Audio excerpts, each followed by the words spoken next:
बच्चों, जैसा कि आपको पता है कि पहले जो मैंने आपको 9th एमसीक्यूज़ बताए हैं, वो आपकी 9th एमसीक्यूज़ की जो तरतीब है, वो फॉर्म ऑफ वर्ब्स के ऊपर है, ग्रामर पोर्शन में से है। सब्जेक्ट के इस्तेमाल को देखते हुए आपने फॉर्म ऑफ वर्ब्स लगानी है।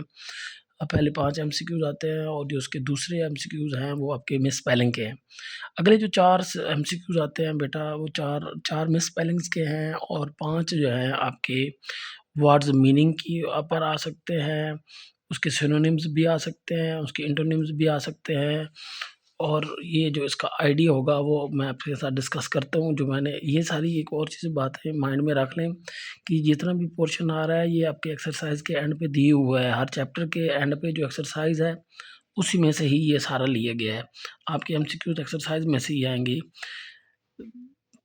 ये आइडिया देख लें कि यहाँ पे कंपोज़ मीन्स सिनोनिम्स आया हुआ है, आपका ग्लॉसरी में भी है यहाँ पे। और कंपोज़्ड मीन्स यहाँ पे रिनाउंस आ रहा है, इमेजिन्ड आ रहा है, प्रिज़र्व आ रहा है या रिटन आ रहा है। तो आपने उसको देखते हुए फिल करना है। आगे आगे ट्रांसफॉर्मेशन है, आगे अब डोमिनेंस है। अंडरलाइन वर्ड्स क्यों हैं, उनकी मीनिंग भी है। जैसे कि रिस्ट्रेन आया हुआ है, सेटअप मीन्स आया हुआ है। तो वर्ड्स मीनिंग जो ग्लॉसरी में से मैंने आपको पढ़ाया है उसमें से आए हुए हैं और एक्सरसाइज के एंड पे भी दिए हुए हैं, उसी में से ही सारे का सारा चुन रहा है ये। आगे चलते हैं हम। ये आपका 5 नंबर के आपके सिनोनिम्स आ रहे हैं, ग्लॉसरी में से हैं या फिर क्या है बोल्ड राइटिंग जो एग्जाम आपकी टेक्स्ट बुक में दी हुई है उसकी मीनिंग एक दफ़ा पढ़ लें, उसमें से कन्फर्म आएंगे।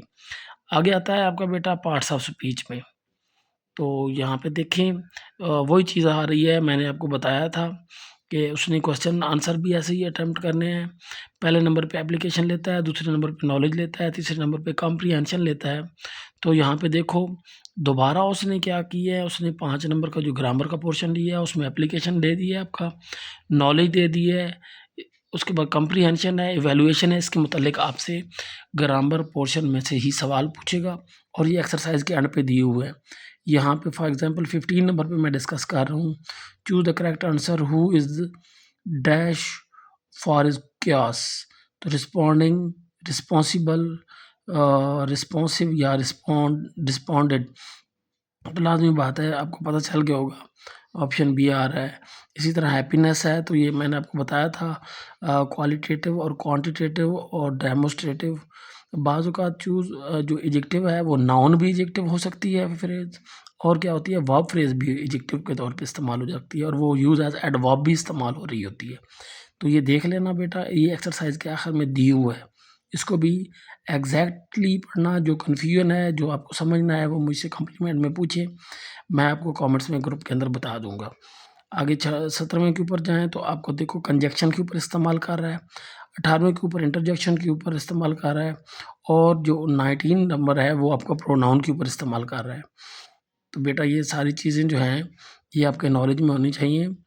आपका जो एमसीक्यू पोर्शन आना है वो उसी टाइप का। ये पहले चैप्टर की आपकी एक्सरसाइज़ है जिसको हमने डिस्कस की है। अस्सलाम वालेकुम वरहमतुल्लाह।